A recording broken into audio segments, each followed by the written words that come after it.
How's it going, guys? I guess we're live. I was doing like a bunch of things before in between the shows, and so I'm like, oh, I think I should actually do these things here and get my act together. Hey, Rage is here too. What's up, Rage? Hey, what's up, man? No, turn that off. What the hell?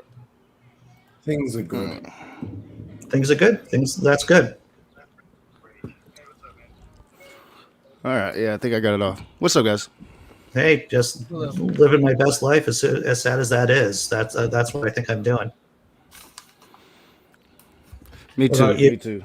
Yeah. So, yeah, I feel like I was a bit. There's just a lot of stuff to talk about. Today.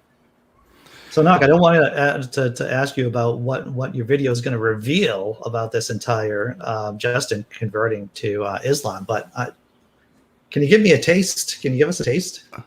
Well, I mean, honestly, and I stated in the video that this is really something that I feel like my opinion really doesn't matter. Can you give us a taste? But honestly, and I'll mute. Oh yeah, all right. But you know, I've seen some reaction, and I don't know like the level of vitriol that Justin is receiving. I'm not familiar with that at all. And maybe a lot of it is uncalled for. And I would strongly urge atheists to not approach it in that way. But I think that there are some legitimate questions here that an atheist would have, especially if you've taken, however long to build a channel, to be respected in the atheist community. I think that there are some very legitimate questions, especially from what I understand. It's the Kalam cosmological argument that led to this conversion. And I'm sorry, that's stupid. So I'm allowed to have an opinion on it. But I see a lot of people, they're jumping on you can't be you can't be a certain way about this. And I'm like, no, you should be a certain way about this. And, this morning it was this kid, Elmo Aldo Jr., who's a theist. And and he had this post about it. And, all I said was, because he was talking about, debate and respect. And I'm like, that's all fine and well, but we need to see this for what it is, and we're trying to normalize atheism. That is a political fight. That's a fight. That's not a debate. We're in a fight here. So, people are allowed to have some very legitimate feelings about this, and you shouldn't shame them for it. I got blocked just for saying that, for saying it's a fight. That it was a very short 3 sentences, and he was like, "You should block me because fight?" ? And I'm like, what's even controversial about that? It is a fight. Because if we don't continue that fight, as we were talking about the last time I was on your show, Andy, it would be very easy for them to regress back into theocratic rule and dictatorship and burning us at the stake. We are in a fight and we need to continue it. Yeah. Yeah. So, but when it comes to his conversion, do whatever makes you happy. I don't care. It's just when atheists are getting attacked for asking questions about it, I don't agree with that at all. Yeah. Yeah. So, Can I just clarify what's his handle? It's empathetic atheist. Yeah. Okay. Yeah. I'm not. That's not who I was watching. I was actually talking about Jordan Peterson. Okay. Yeah, Jordan. He's always a fun one. Yeah. Oh wait. Okay. I got Glenn. In a bit of a rage. But yeah. With the Justin Downing thing, I think it's just it's like if you are, it would be like if I were to convert to Christianity live for everybody to see. I would expect that. I would expect that a lot of the atheists that I've been talking to for the last 3 years are going to have a lot of questions for me. So that's my opinion on it. I think that, and this might just be coming from my experience working with people who can do really chaotic things or seemingly chaotic things. My first reaction is, can you tell me more about that? I am intrigued. That's what it is. That's my first reaction before going on the attack. If I would go on the attack, which I'm just curious about what your reasons are. And what sect of Islam too, because you get the Sunnis, the Shias, there's a bunch of sects. How do you now feel about people, those of us who aren't of the book? That's important in Islam, right? So I mean, where do you stand now, and how did you get to Islam? I don't get that. And what's also and this is what I said in the show earlier, is that my experience and from my conversations with Muslims, most of the time the women are sitting at the back of the bus, so to speak, during services. They are behind actually a wall, behind a screen. And I just find that disturbing. I am not in the business of being complicit in other people's subjugation. I'm not complicit in my own subjugation. I'm certainly not going to be complicit in other people's subjugation either. Yeah, and that's kind of what I said yesterday in my stream about it. It's like you're taking the baggage on, I don't like when you convert into Islam and you were a free thinker and you kind of stood against religion and kind of combated some of those philosophical arguments, which he was really, really good at doing that. Now you understand all of Islam, not just, you understand that in some of these theocracies, they push gay people off the tallest building, you understand that. And you there has to be an acceptance there of all of that. Yeah. Tobin, were you going to say something, sir? Yeah, it makes me think that there must be some kind of something else, some kind of drama that is happening that made him go to that way. Because the Kalam cosmological argument is not very convincing at all. Like, I know he's discussed that and understands that concept of the Kalam. Like, it didn't convince him before. How could that do that? Like, were people rude to him? Like, I don't know. Like, there's a lot that I don't know about that, and I'm like, what? Because I liked him. I did visit his channel every once in a while. The guy's brilliant when it comes to philosophy. There's no denying that. No, I mean, right. the guy knows his philosophy. But if his philosophy led him to exactly his current position, he couldn't have been that good at it. Well, and which is my thing with what philosophy is fun and all, but like once you grant that ground, once you give room, you're allowing that, right? So you're allowing those positions to seep into you. There, in my opinion, and I'm just an agnostic atheist. I'm not even really hardcore. You have to be staunch against that. And when you're not, then you're allowing that to seep in. And old indoctrinations can come back and take you over again. I think that's what we're seeing. I want to say hello to Dragons and Genesis podcast. How you doing, Jason? Hope you're doing well. It's funny. I think most of us have, when we deconverted from Christianity, or from whatever faith we're coming in from, we went through a wandering in the wilderness kind of, I'm mixing metaphors. I'm going to do that. We went through a wandering in the wilderness kind of, time where we went from maybe Buddhism. I mean, for me, playing around with Buddhism, playing around with liberal Christianity, Judaism, maybe. And maybe his heart never felt at home with atheism. I don't know. Because it's definitely a heart issue and not a mind issue, isn't it? It isn't the fact that the argument suddenly changed. I had a friend who went to theology school and then basically became a complete atheist, and he was saying a lot of people that do convert, it's usually he jokes about it, but it's a part thing is that it's usually a spouse that changes them. Spouse. Yeah, and that's not the case, because from what I what really brought me home here was on the Facebook that another YouTuber was talking about it yesterday. His wife came in and is like, "Hey, I'm the atheist wife," and was talking, kind of defending her husband.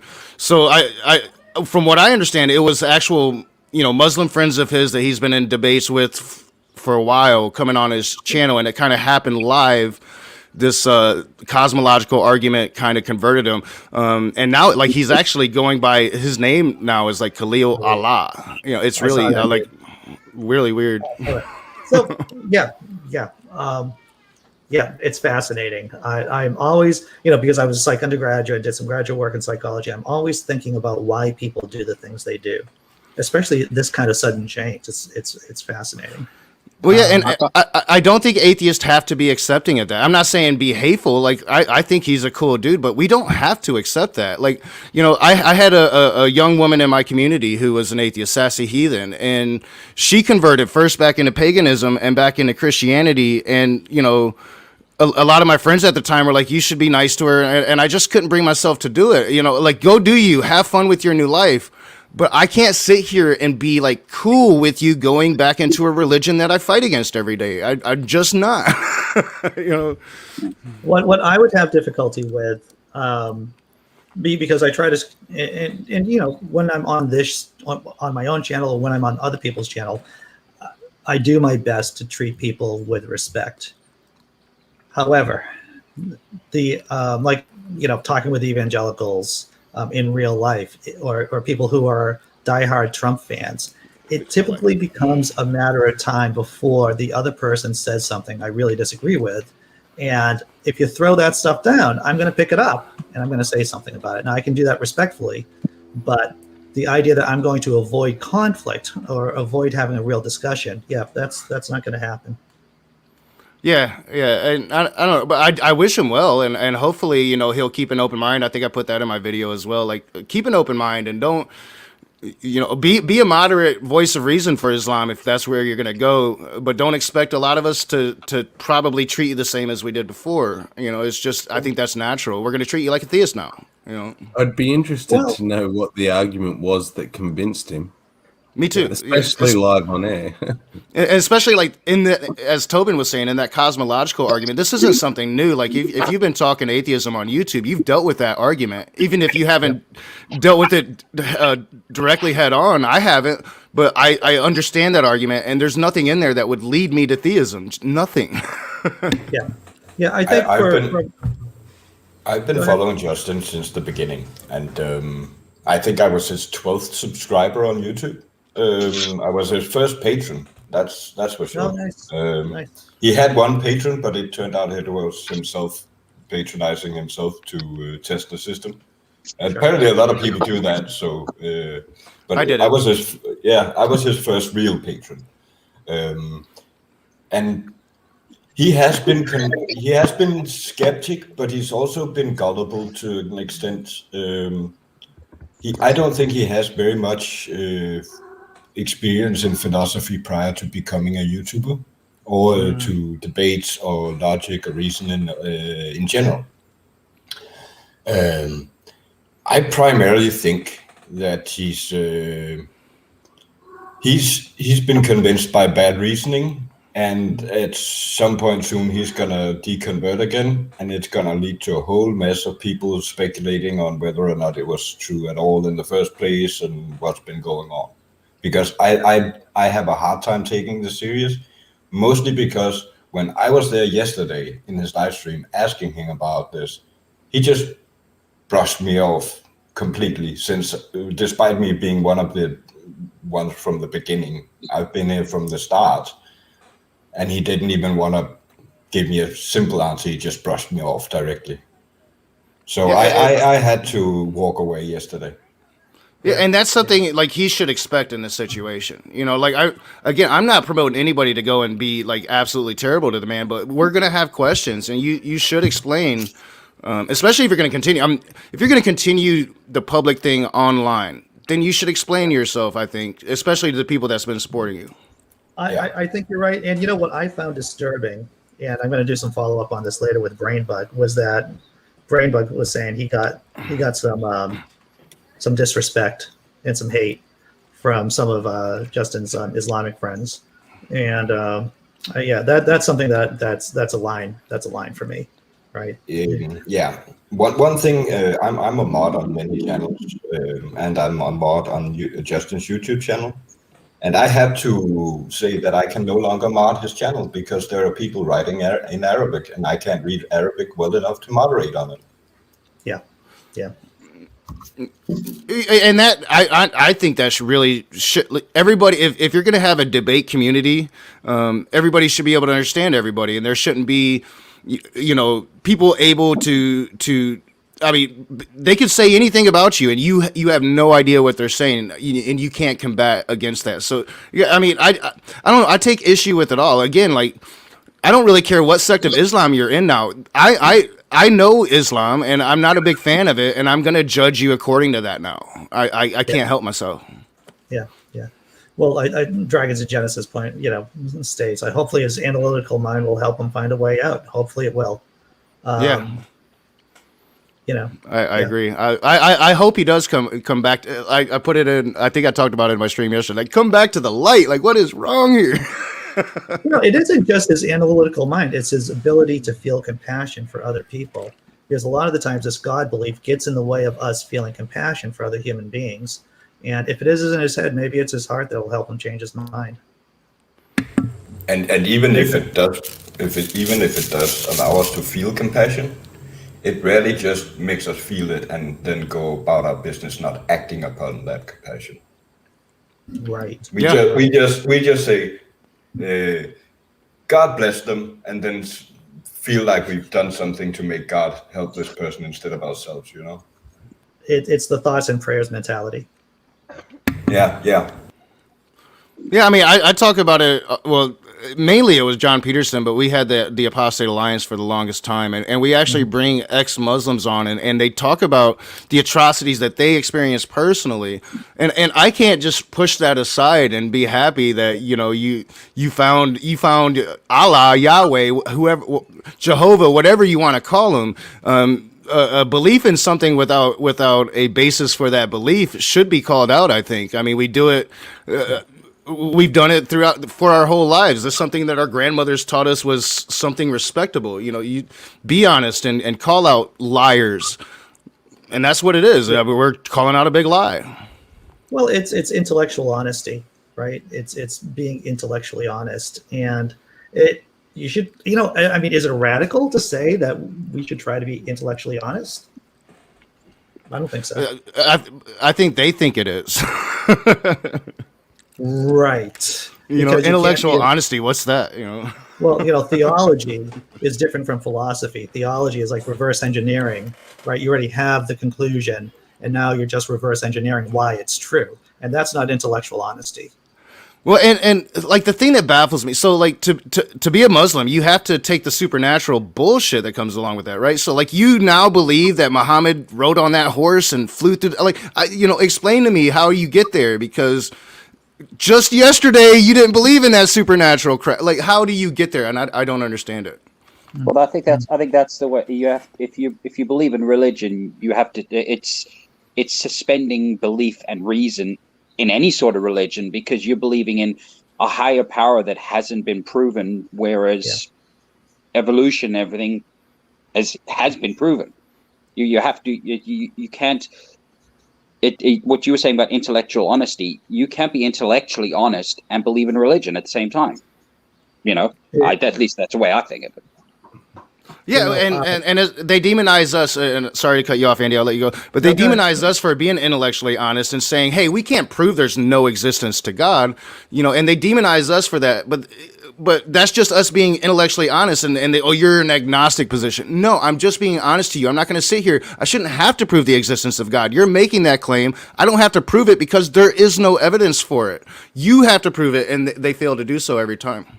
There are two things I think of. One of the things I tell my kids is, if you're going to do the right thing, if you're going to do the right thing consistently, you're going to get kicked in the teeth for it eventually, if not every single time you do it. Whenever I decide to do something, it's like, well, I'm ready to get my teeth kicked in for it. It's may not be the most positive puppy dog rainbow thing to think about, but I think it's more truth often than not. And also, I think of Dave Silverman too, when he got kicked out, when he got rejected. It's like, if I got rejected from a group, it would not change the way I conduct my business, right? Because what I believe is what I believe. How I feel is how I feel. I know that's circular and redundant, but just because I become less popular within a group does not change how I'm going to act. So what I'm gathering from this is there's a great possibility that he's had his feels hurt, and it's a very good possibility it's not real, and it's well, if you guys are gonna abandon me, I'm gonna stick with these guys just to rub it in your face, sort of thing. Yeah, I mean, and I don't know the guy, so that could be it. I mean, and if it is, let me speak to you from experience, because I've quite often been alone in my crusade the last 3 years, and you got to stick to your conviction and what you believe. I see it in the side chat. There really is no atheist community. We're a bunch of people that are godless. There's no rules there. There's no how do you have to be. What does that entail? And you can just be you and not worry what those other people think about you. Once again, haven't you got your membership card yet? Yeah. Right. It's like what John Loftus says. There isn't just one Christianity. There are multiple Christianities in terms of groups, right? It's the same thing with online atheism or atheism in general. There isn't just a monolithic, no matter what people from Austin might want to tell you, there isn't just one atheism. There are multiple, atheist communities that you can connect to. Like, even in the broadest possible sense you could look at it, you at least have the atheists who are just purely looking at religion, and then you have atheists like you guys who are much more political, and that's just right on the surface, and then you can get deep into that and have subgroups and so many of them. Because I fall somewhere in the spectrum of leftists, but I'm not woke scold for certain leftist groups. I'm too woke scold for other leftist groups. And the politics side of it, I think, is far more intriguing, because that's where you really get into the particulars of who you are as a human. You can have really extremely right wing and atheists, and for the longest time, the skeptic community was dominated by that here on YouTube. So it's important for leftists like myself and others to come out and be that voice. And now I think that most people would consider the atheist community to be more leftist than right, when just 6 years ago that was completely opposite. I never even knew that. I never even knew it was a right wing thing.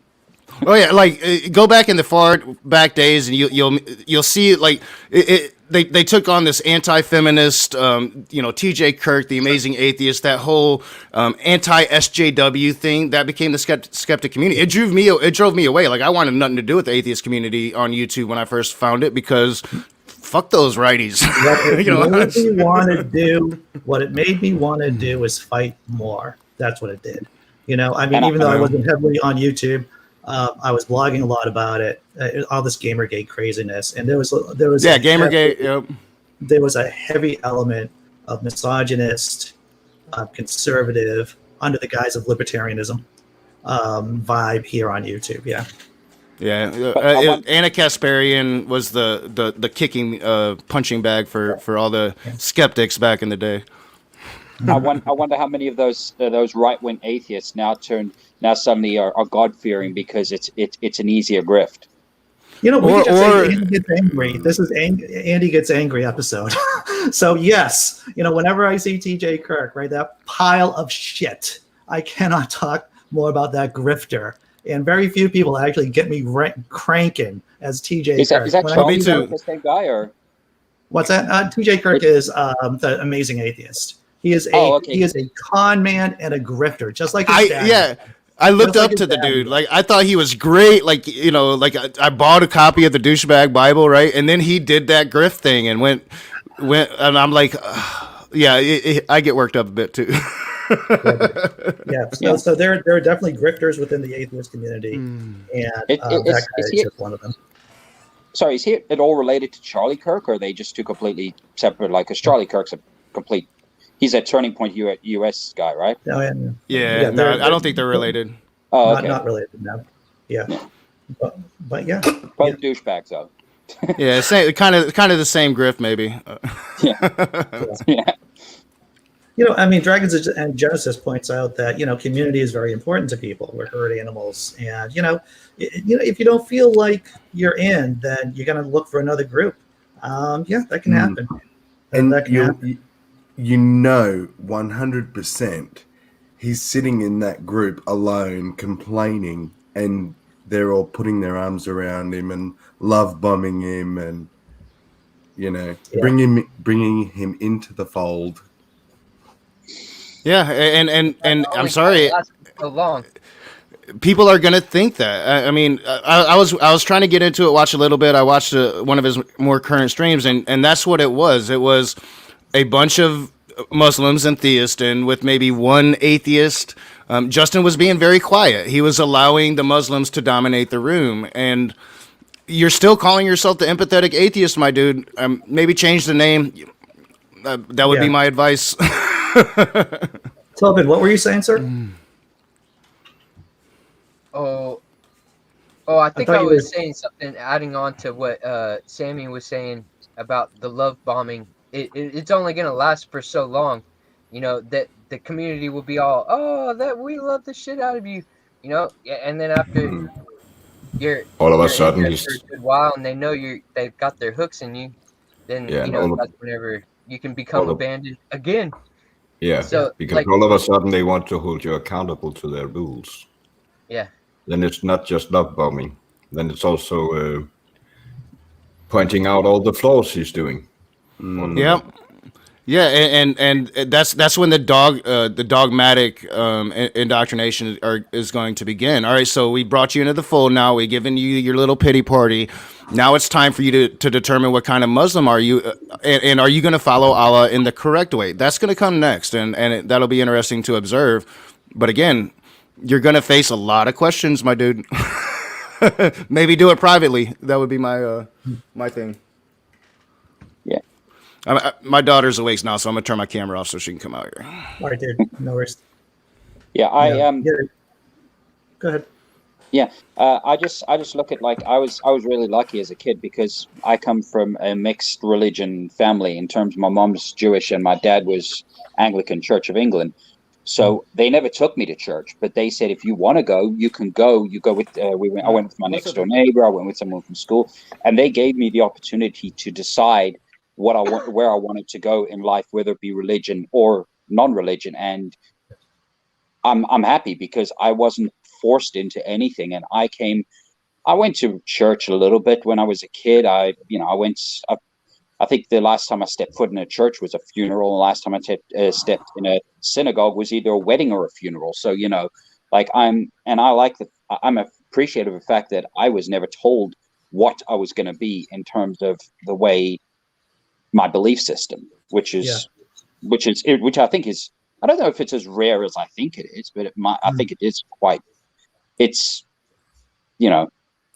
and do you point out something that I think is just so overlooked, the importance of being able to not only choose, but to get knowledge on different religions. Like you've made a good point earlier, Andy, how you're sort of lost and wandering for a while after you leave. I did the same thing. I tried other Christian faiths first, then looked at Buddhism and Hinduism and all those sorts of Eastern religions. And it was only having that overreaching view that you can see how they're all flawed, but they're all the same. They're all man-made. And most people that I speak to that say their parents were mixed faith or let them choose are generally atheists. Yeah. Well, yeah. Go ahead. You talk about the subjugation of women in religion, and I consider, like, you can say Muslim is an Eastern religion, but really right now it's a Western religion because it's in the Western culture. There's very few of them where women aren't second-class citizens. A lot, like most of them, quite a few of them, a woman can't lead a church. And I had shared a discussion with this guy, and he said, oh, they can do, but they just can't be like I don't know if it's a deacon or whatever religion he was in. They can't lead. So we're in the 21st century now, and we're still making women out to be second-class citizens. But yeah, and that's my great problem with Islam is, at least Christianity had its Reformation, and they have sort of kind of bent to the times as they've moved forward, and they've been forced to in these secular societies. But in these theocracies, Islam's never had to do that. They've never had that great Reformation. They're still stuck in the Middle Ages. Yes, you have plenty of moderate Muslims out there, and I'm not taking away from the work that they do. But if you're honest about the religion doesn't even compare when it comes to atrocity to modern Christianity. There's no comparison. You have theocracies murdering people under the guise of religion, still in the modern age. Two points. One of the reasons why Islam, if I could just get this in quickly, 2 points. Islam hasn't changed that much, at least in our lifetime, is because of oil wealth, oil wealth supports theocracies. And 2, and this is a joke, maybe not a joke, but I'm always interested when someone's telling me that they're faithful, and if we're going to have an honest conversation, I want to know who's going to hell. I want to know who's going to hell, for how long, what terms and conditions apply. So that's great. You're a Muslim. Well, who's going to hell? I'm just curious about that. And can you tell me why? And what are you going to do to non-believers? Because the Quran can be specific about that. Yeah. Well, you see, everyone says that there's Christian. I don't know if you can consider Catholics Christians or whatever, but there are certain Christian sects that still refuse to have women as leaders. Catholic Church, will there ever be a female pope? Who knows? NIV will never have. Put it this way: in my opinion, I don't think Christianity is as forward as some people want to make it out to be. Put it that way, in terms of including women, at least. I totally agree. Despite the Reformation, there does seem to be a reversal of that. You can see it play out in our society now. Is a lot of modern evangelical Christians want to go back to the way it was before instead of continuing to bend to society. Yeah. And Jordan Peterson told me that the patriarchy doesn't exist. So no. Because Dostoevsky said so, and gulags. That's why it doesn't exist. And you have whole YouTube channels devoted to propping up attractive young women, to propaganda about the male patriarchy and how the male patriarchy is how it should be. And I'm talking about your Girl Defines of the world, your MMA Jenkins, these wholesome young women that get in front of the camera and sit there and tell you as women that you deserve to be under that umbrella. It's a huge problem. Fan service rage. That's what we call fan service. Oh yeah. Yeah. Well, the thing with you see with a lot of these things where the women say, yeah, I don't mind the husband being the patriarch and the one that makes all the rules and everything. That's because they've been brainwashed and say that they're not allowed to get a job, and that their only job is making food, serving the husband, and popping out a kid every year and a half. Yep, and yet these young women don't do that. They go on YouTube and they make careers, and they have, they are independent women for themselves, but they promote that they aren't, and it's a big grift. It's a giant grift. I was about to say that. It's a big grift. That's what it is. To get clicks, to get eyeballs, to get ad dollars. A lot of what goes on YouTube is just for the ad dollars. Well, let's face it, the evangelicals that. The evangelicals that supported Trump just show that they worked well together because they were all just grifters. That's what they are. They're grifters, and that's why they worked so well together, because they're all con artists. Mm-hmm. Yeah, the top of the evangelical chain, the televangelists, the ministers, the reverends, they're definitely grifters, and they have foot soldiers of people who are desperate and uneducated and gullible following them. Yeah. Yeah, because I don't read a lot of scripture, but I do know that in scripture, God does say that these preachers need a second and third private jet. Yeah, and when it comes, because I saw in the side chat that they were talking about, like, with empathetic atheist, and how, like, maybe in a Discord server or something, all of the theists were able to push the humanist out, and that left Justin alone. And I think that plays a lot into it, and I but even like 6 to 8 months ago, when I went the one time I went on his show, James, whatever his name is, he's the theist over there. He absolutely despised me and made sure that I didn't want to go back to that show. So they were doing it even back then, 8 months ago. So I can clearly see where that would be a thing. And my thing would be that Justin should have stood up against that, because you control that community. If it's, I mean, you should or stand up against it or leave. Surround yourself with the humanists that are going to be there to help you combat these things. Yeah, you know, doing the YouTube thing, being on social media, it is like, or doing stand-up comedy. It's about crowd control and managing your shit, basically, and being able to put down barriers on people when you have to put down barriers. Mm-hmm. Yeah, I mean, it happened to me. People were, I was getting rid of all the atheists for a while, and pagans were running everything, and I let it happen. I learned the hard way, and once you don't convert, it becomes a different story. Or once you make a stand, it becomes a different story. So like this whole Justin thing, it's gonna be interesting to observe it moving forward. My thing is, like, I didn't have a bad word to say about it. I came on today. This is the first time I've ever really spoken openly about my opinions on it.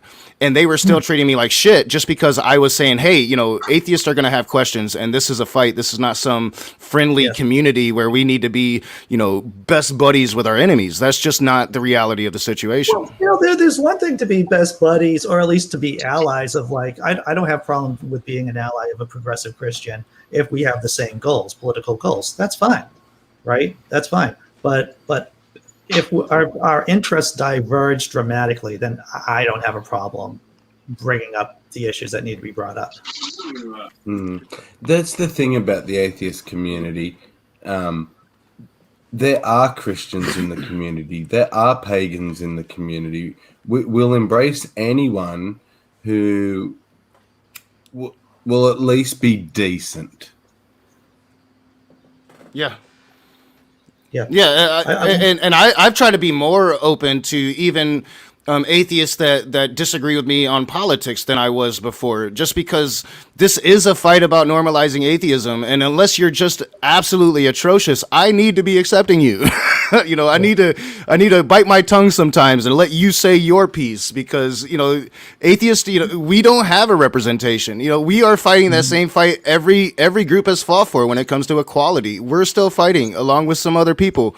And that's why you see us ally with groups like the LGBTQ plus community, because we're fighting the same fight and we're asking for the same things. And that is representation. We are here. We exist. Acknowledge us. Oh, see, now this right here, right? And I'm only showing this because Brainbug put it in the chat.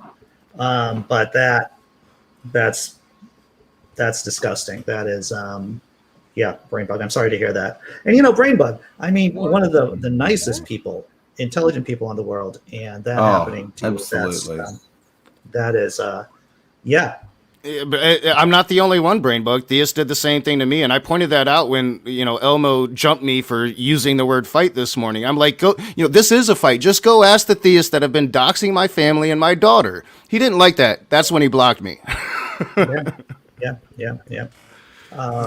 Wow, Brainbug. I'm so sorry to hear that. I mean, the thing is, I know I take a risk. I'm always telling my girlfriend, it's like, look, you do not want to be involved in the crap that I do. But she's willing to come on, at least in the chat, and talk and stuff. She's happy with it. But yeah, there are definitely risks to the people around us. My kid got cyberbullied at high school because of his atheism, and it's tough. That's what it is. Yeah, I mean, I haven't pushed it on my daughter, although we are kind of spoken more openly now, and she's still a Christian and everything. But the reason I didn't is because of the social pressures she would experience, especially being a young child that doesn't know the arguments or doesn't know her own position. I want her to find it on her own. But I'm mortified of her being rejected. In a social structure just because she doesn't have a God. I'm mortified of that. Yeah. It's a realistic fear. I always told my kids that, the godless prime directive is that, God doesn't exist. Oh, people have an imaginary friend. They don't realize that he's an imaginary friend. Name's God, but you cannot tell him he's imaginary. And that prime directive lasted for quite a while. They were able to hold on to that prime directive because I just said it a lot, as you can imagine. Yeah, like this Easter was the first time I really sat down and just like, hey, you're talking to my daughter. I don't follow Easter because it's a religious holiday and I'm not religious. And, so I'm starting to have those conversations with her because I feel like she's old enough now, but I'm still scared of her going, or some PTA member finding my channel and putting 2 and 2 together. And, now my daughter is being, discriminated against because I sit here on YouTube saying the things that I say. Yeah. These are all realistic concerns about the people, about what we do and how it can affect the people around us. Yeah, I mean, you see it like with Telltale, what's going on with him. Like he's as moderate as you can get, man. And like Brian, that again, just one of the nicest people you could know. Mm-hmm. Yeah, Brainbug is like one of the nicest people I've ever met. Like, just happy-go-lucky, doesn't really have much bad to say about anybody. And for him to be treated the way that he's been treated, he's going to show you some bugs, man, and yet to be intimidated by that. And drop some bug knowledge on you. That's what he's going to do. Such a nice dude, man. And I just don't. So for anyone not to see this as a fight, like you can be as respectful as anyone. You could be your friendly neighborhood atheist, but I guarantee you, Ethan sees this as a fight. He's just fighting it his own way. This is a damn fight, and I don't know why they got so butthurt over me stating it openly. Well, yeah. I've been on Elbo's channel before. I think you and me, I think we both say very similar things, Rage, but I say it maybe in a less ragey way. I don't know. Well, he asked me a couple times to come on his channel. Like, he's the one that friended me. He came after me, like, to block you. No, you came at me, dude. He asked me a couple times to come on his channel, and I thought about it, but I learned really early. I had the Jonathan Guzman. He's 15 years old, smart kid, but talking to a child on YouTube is not the best decision. It's not. Whatever you're talking about. Give him a couple years. When you're 18, I'll have a conversation with you. Yeah, indeed. I'm with you on that. But yeah, for him to come and it's like, dude, like I'm the raging atheist, and that's why I was like, you can call me Rage because this should not surprise you. Yeah, right. Indeed.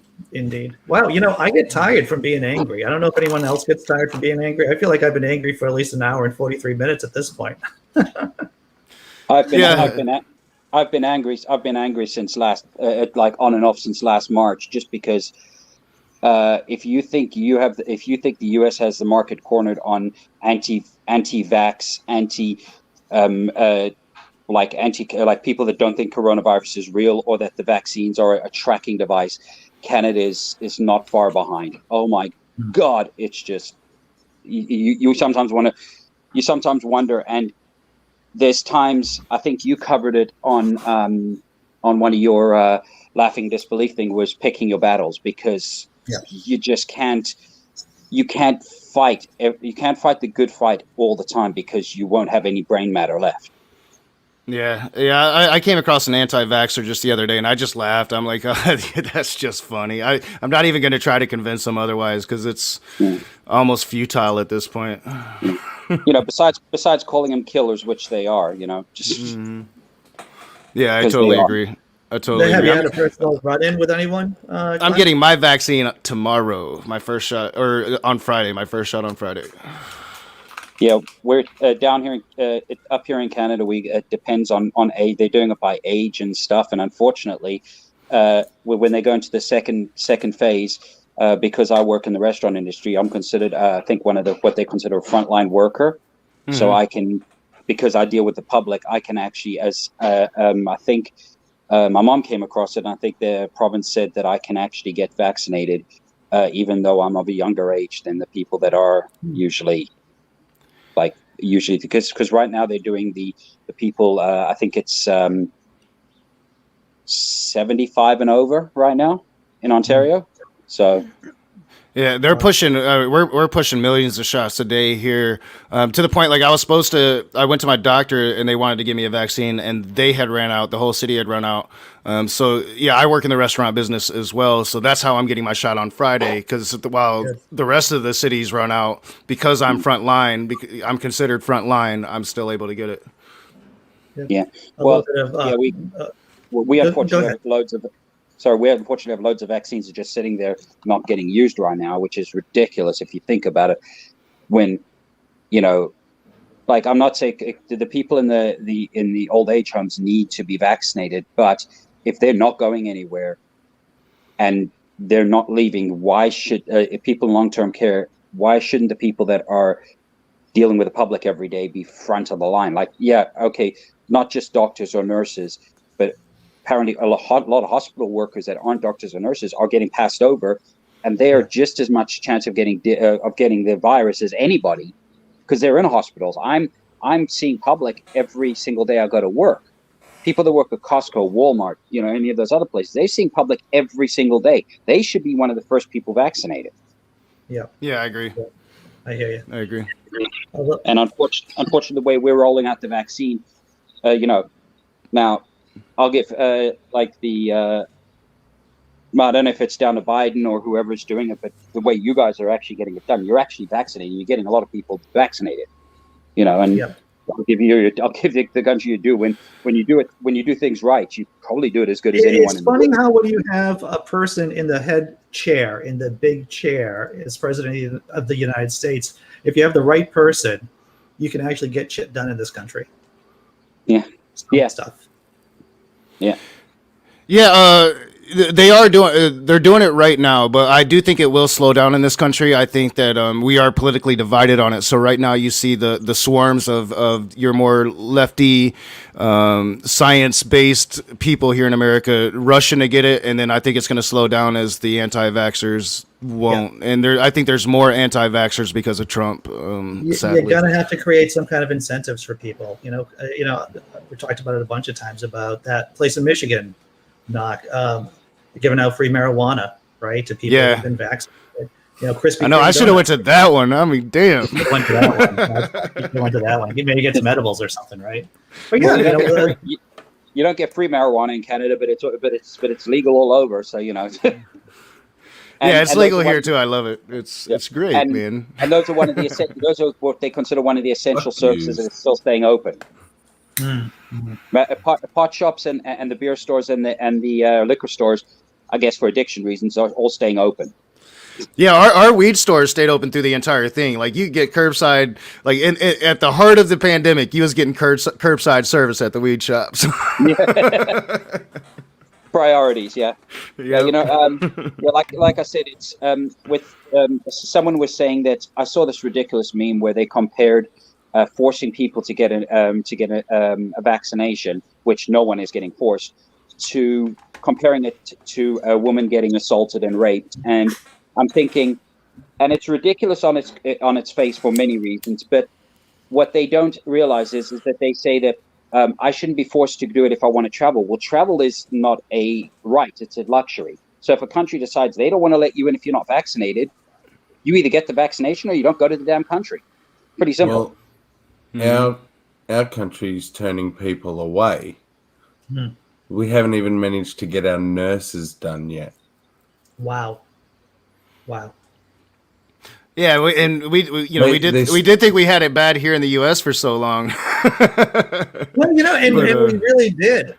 We really did have it bad here, but how the tables turn, how the turntables. Well, yeah, I mean, it does make a difference when you have inept leaders, or when you have leaders that know what they're doing, as opposed to inept leaders that don't. Yeah. And even people acting in good faith, like the Europeans, right? I mean, we've talked about it before about this fog of war. Right, about you trying to make the best decisions, but the landscape isn't clear. The way forward isn't really clear. And the EU Commission just made some really major mistakes getting vaccines, but purchasing vaccines for the continent. Yeah. Well, unfortunately, I'm now off work again for the third time since last March because we've gone into another lockdown. So Yeah. and but at least here in Canada, I'm getting support. I'm getting after taxes like $1,800 a month. So Good for you. it's I still can't believe that. How these stimulus checks? How many did you guys actually get? Was it about 3 or 4, like total, or 3? It was 3. Yeah. how is a person supposed to survive on what, $6,000 for freaking a year? Like, Yeah, that doesn't happen. Well, when the unemployment's there, it's pretty good. Especially like if you're a poor person, it's probably way more money than you was ever making before. But I think the problem is a lot of governors, especially even post-Trump, are still under political pressure not to shut down anymore. Here in Michigan, Gretchen Whitmer has been on the front lines of following the science, but I think she's under a lot of political pressure. We're the highest positive rate in the nation right now, but I don't think she's going to shut down things again because they're literally calling for her impeachment because of the last shutdown. Yeah. Same thing in California. When is she up for re-election? I think it's about another 2 years now. Well, they're recalling she's the about governor halfway. of California. You can recall a governor in some states. Well, yeah, they're trying to recall her, not impeach her. Sorry, recall her. They're trying to recall her. Yeah. Yeah, it's ridiculous that the ones that are trying to do the right thing are the ones getting recalled, but Florida, Texas, hey, just continue. Like they'll get reelected by a landslide anyway, even though they've probably killed how many thousands or millions of people. It's important to point out once again, you do the good thing because it's the good thing to do. You make your decisions before, and you get ready to get. A lot of the times you don't get a lot of presents for doing the right thing, and you have to be ready for that. Yeah. Yeah, I mean, there's actual scientific studies out there that show Whitmer's policies, being one of the strictest when it came to COVID here in the nation, actually saved hundreds of thousands of lives here in Michigan, and yet she's still under political pressure not to do it again. Yeah. Is Michigan an overall left or right, or is it centrist or what? It's very purple, and it's turning redder than hell. It's turning Confederate here in Michigan. I'm telling you, you got rebel flags everywhere. White people talking about Southern heritage here in the North, in a state that rejected the South and called them traitors when we were asked to join the Confederacy. It's really weird here in Michigan. We have the sovereign citizens, your Wolverine Watchmen, your militia terrorist groups. They're all here. Yeah. Well, I saw when they were protesting. It was a lot of militia. They were protesting right at your state house, pretty much, right? Last March or April or something, or they were at her mansion with their assault rifles. Yes. Yep. Yes. Wolverine Watchmen. It's insane. They stormed our Capitol with assault weapons. They stormed our state capitol with assault weapons on 3 different occasions. One of those times, they were going to kidnap our governor and hang her publicly. Yeah. Well, you see, but that's not nationalism. That's patriotism, right? Yep. Yeah. They're patriots. Yeah. Your patriots. I think the funniest or the most scariest one is the patriots that wave the Nazi flag. Your country fought against them. They do remember that, right? They do remember their country fighting against them, right? They don't, and like I see it more and more people. It's not just the rebel flag anymore. It is that swastika. They're bearing that flag proudly. They're putting it on their skin. More and more people are not ashamed of that anymore, which is a sad thing here in America because our greatest generation defeated fascism. Yeah. And also because you see the Nazi flag has a lot more meaning. Well, not a lot more. I'm not going to try claim more meaning because my grandparents on my mom's side fled Germany in the early 30s because they were Jewish. So they'd stay. I'm not here. Yeah. Pretty simple. Yeah, and, it's sad. They got out. They were very lucky. They got out because they actually went and came back. And then I think my mom was saying that they got questioned by the secret police, and they said, okay, once that was over, they said, we got to get the hell out of here. And they did. And they left. They ended up going all over the place, but ended up in South Africa, which is where my mom was born. So wow, I'm very lucky to be here. If you think about how one decision changed a whole generation of a family, so. Being able to see trouble coming at you is important. Being able to see trouble coming down the line, that's a skill. That's a gift. Yeah, and unfortunately, you see the rise of it within evangelical white Christian communities, especially in the South. You've saw it ever since slavery ended. It's been there. It's been this underbelly that has been allowed to continue to exist in this country, and once you have a president that's willing to embolden that language and narrative, then they come out of the woodworks, and I think we're going to be dealing with that for the next 10 years or so, trying to push them back to the shadows where they belong. Well, you see, this is one thing I'd like to ask the group, because I have an opinion. I think they shouldn't be in the shadows for one simple reason. If they're in the shadows, I agree. If they're in the shadows, if they're in the background, you don't know who they are, and they can attack. Whereas if they're out in front, you can face them head on, and who you're fighting. It's I agree. I've always disagreed with the policy of getting rid of the NIFB off of YouTube, right? Because the NIFB still is growing. They're growing at a crazy rate. They don't need your YouTube. By kicking them off, what you're doing is stopping the conversation battling against them. Sorry, who is that? Sorry? The New Independent Fundamentalist Baptist, the movement led by Stephen Anderson, is a deeply fundamental religious sect, growing at a crazy rate, but yet they've been successfully kicked off of YouTube, mainly due to efforts by atheists here on YouTube, exposing them and doing those things.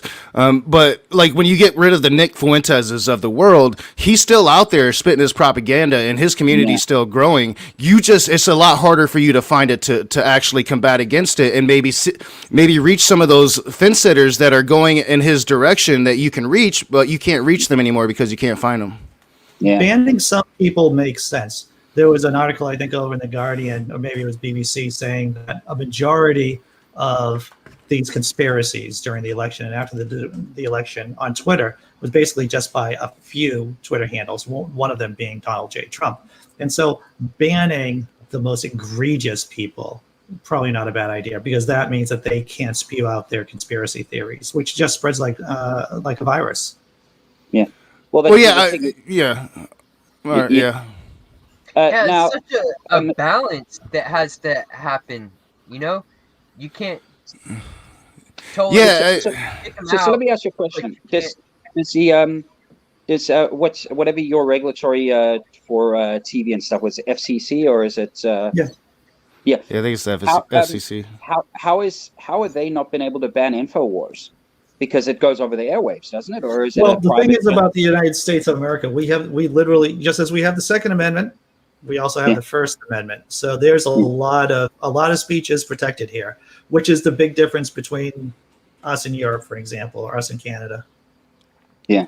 But does surely at one point he's promoted hate speech, or he's promoted his actions have led to violence and intimidation to, for instance, the Sandy Hook parents. Surely that's against some sort of regulatory. Surely that's breaking some regulatory rules, right? I think you're getting into net neutrality though, because I'm not sure if InfoWars ever was a public channel on television. I think it was always a social media thing. Yeah, it was YouTube.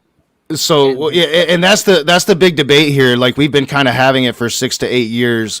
Is net neutrality, and where does government actually step in? And does the same rules that apply to journalism, should they apply to people here on social media? That's the debate, and it hasn't been settled. What were you going to say, Tobin? Oh, I was just adding to that. InfoWars was just like YouTube, and he had his website. It never went on a network or something like that. Oh, okay, yeah. I wasn't quite sure. I've never actually only time I've ever seen anything about him is when someone's showing him and then showing what an absolute idiot he is. I've never actually investigated where he's on. It's like whenever the Young Turks or someone like, or any of those other channels basically rip him apart for his idiotic views, you know. Watching him auto-tuned singing is some of the I best. have not seen that. That is beautiful. You're Oh, right. you have to. It is beautiful. You have to watch them. But you see, he's kind of right. I got to watch out for those gay frogs. Whatever you do, you don't want to lick those gay frogs. I blame the gay frogs for my reprobate status. Oh, of course. It was all them. All right, everyone. We're up to an hour. We're up to an hour. Last thoughts before we sign off? Yeah, I wish Justin the best and hope that he keeps an open mind and doesn't become somebody that I have to really go after. Yeah. Well, Yeah, I mean, I would like to say I wish the best for him as well. I enjoyed his personality, and I was still, getting acquainted with them. Wow. Yeah. Well, it's good. Honestly, I'd never heard. I hadn't heard of him until he was discussed today. So. Okay. Any last thoughts, Sammy? I hadn't heard of him before today either. Yeah. Haven't heard. How are you doing over there, Blazing? You blazing? Well, I'm doing well, but yeah, I hope Justin comes to his senses. Yeah. Yeah. We're praying for you. Praying. I'll say this, for those of us who've been in this space or who've been doing whatever atheist advocate, who've been public atheists for a while, there is a churn. There are people who come in and out of the space, who come in and out of the movement, and so this could just be a natural part of the churn. Yep. People Yeah, here I definitely today will agree not with be the same people here in 10 years from now. Will I be here? Of course I will be, because I'm crazy. I think Rage will be here because he's crazy too. And most I'm of the insane. people are dedicated. But it's life. There is always a churn of people coming in and out. But on that note, everyone, GenGrid 3, and of course we're doing the show tomorrow morning at 9 a.m. Thanks for showing up. Thanks for participating, everyone. I really appreciate it, guys. And I'll talk to you all later.